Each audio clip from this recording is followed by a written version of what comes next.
ദൈവം നിത്യതയുടെ അനന്തതയുടെ സാദൃശ്യത്തില് മനുഷ്യനെ സൃഷ്ടിച്ചു. എന്നാൽ പ്രിയമുള്ളവരെ, പാപത്തിന്റെ അടിമത്തം മൂലം ദൈവം പറഞ്ഞ വഴികളിൽ നിന്ന് വ്യതിചലിച്ചുകൊണ്ട് അനുസരണക്കേട് മൂലം, അഹങ്കാരം മൂലം ദൈവത്തിൽ നിന്ന് അകന്നുപോയ മനുഷ്യൻ പാപം ചെയ്യുകയും തിരുവചനം ഓർമ്മപ്പെടുത്തുന്ന പോലെ പാപത്തിന്റെ ശമ്പളം മരണമാണ്.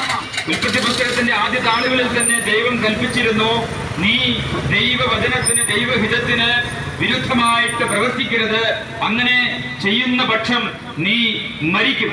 എന്നാൽ സ്നേഹമുള്ളവരെ, ഇവിടെ ശാരീരികമായ ഒരു മരണത്തെക്കാൾ ഉപരിയായിട്ട് ദൈവം മനുഷ്യനിൽ നിക്ഷേപിച്ചിരുന്ന ദൈവത്തിന്റെ ജീവൻ, നിത്യ ജീവൻ മനുഷ്യന് എന്നാണ് ദൈവം മനുഷ്യനെ ഓർമ്മിപ്പിച്ചത്.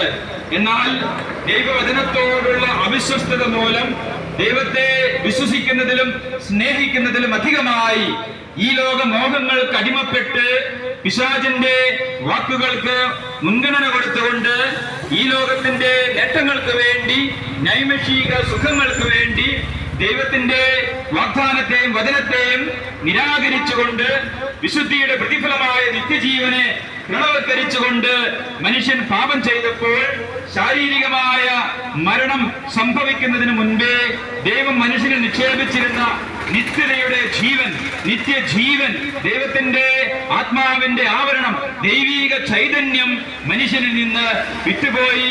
അവൻ ആത്മീയമായി മരണത്തിന് നിബന്ധിച്ചു. ഹല്ലേലൂയ. പ്രിയമുള്ളവരെ, ഇങ്ങനെ നിത്യജീവൻ നഷ്ടമായ മനുഷ്യൻ എന്നേക്കുമായിട്ട് നാശത്തിന് വിട്ടുകൊടുക്കാതെ അവനെ വീണ്ടെടുക്കുന്നതിന് വേണ്ടി മനുഷ്യകുലത്തെ ഒന്നാകെ തന്റെ മകനും